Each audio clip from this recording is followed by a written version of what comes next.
Kasaragod DCC president PK ഫൈസലിനെതിരെ ഗുരുതര ആരോപണവുമായി DCC vice president James Panthamakkal.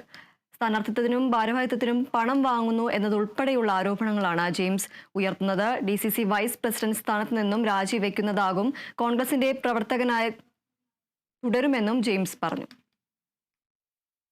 പിന്നെ ഞങ്ങൾ 2023 ശേഷം കുറച്ച് ഭാരവാഹികളുടെ ലിസ്റ്റ് കൊടുത്തു. ബൂത്ത്, വാർഡ്, മണ്ഡലം, ബ്ലോക്ക് കമ്മിറ്റിയിലെ ഒരാളെ പോലും അദ്ദേഹം തന്നില്ല. അപ്പൊ എനിക്ക് മനസ്സിലാക്കാൻ കഴിഞ്ഞത് ഒരു ഭാരവാഹിക്ക് 25,000 രൂപ എങ്കിലും അദ്ദേഹം കാണുന്നുവെന്നാണ് അദ്ദേഹത്തിന്റെ മനോഗതം എനിക്ക് മനസ്സിലായി. പണം കൊടുത്തിട്ട് ഒരു ഭാരവാഹിത്വവും ഞങ്ങൾക്ക് വേണ്ടാത്തതിനാൽ ഒരു ഭാരവാഹികളെയും ഞങ്ങൾ ഇതുവരെ വാങ്ങിയിട്ടില്ല. ഇവിടെ ഇപ്പോ ചിറ്റാരിക്കാലിലെ 18 സീറ്റ് കച്ചവടവുമായി ബന്ധപ്പെട്ട് 18 സീറ്റും ഒരുമിച്ച് കൊടുത്തു. ഞാൻ ജില്ലാ വൈസ് പ്രസിഡന്റാണ്. ആ കോർ കമ്മിറ്റിയിൽ വന്നപ്പോൾ എനിക്ക് മനസ്സിലായത് ഏക അംഗങ്ങളാണ്. 18 ഓരോ സ്ഥാനാർത്ഥികളുടെ പേര് മാത്രം വന്ന, ഒരാളുടെയും പേര് വേറെ വന്നില്ല. അപ്പൊ 18 സീറ്റുകളും കച്ചവടം ചെയ്താൽ എത്ര പൈസ കിട്ടും എന്ന് ഫൈസലിനോട് ചോദിക്കും. അതുകൊണ്ട് ഇതുപോലുള്ള DCC പ്രസിഡന്റുമാർ കാസർഗോഡ് ജില്ലയിൽ ഉണ്ടെങ്കിൽ പാർട്ടി ഇല്ലാതാവും. അതുകൊണ്ട് സാധാരണ പാർട്ടി പ്രവർത്തകരോട് എനിക്ക് പറയാനുള്ള അഭിപ്രായം, പാർട്ടിയിൽ തെറ്റായ നടപടികൾ ചെയ്യുന്നവർക്കെതിരെ ചോദ്യം ചെയ്യുന്നതിന് യാതൊരു വിധത്തിൽ മടിക്കേണ്ട ആവശ്യം. സാധാരണ പാർട്ടി പ്രവർത്തകരുടെ പേരിൽ ഒരു അച്ചടക്ക നടപടി എടുക്കാൻ ഇവരെ കൊണ്ട് കഴിയില്ല.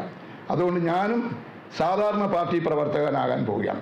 ഇന്നു മുതൽ ഞാൻ ഇന്നലെ തന്നെ രാജിക്കത്ത് കൊടുത്തിരുന്നു. ഇന്നു മുതൽ ഞാൻ സാധാരണ കോൺഗ്രസിന്റെ പാർട്ടി പ്രവർത്തകനാണ്. DCC തന്ന വൈസ് പ്രസിഡന്റ് സ്ഥാനം ഞാൻ ഒഴിവാക്കുകയാണ്.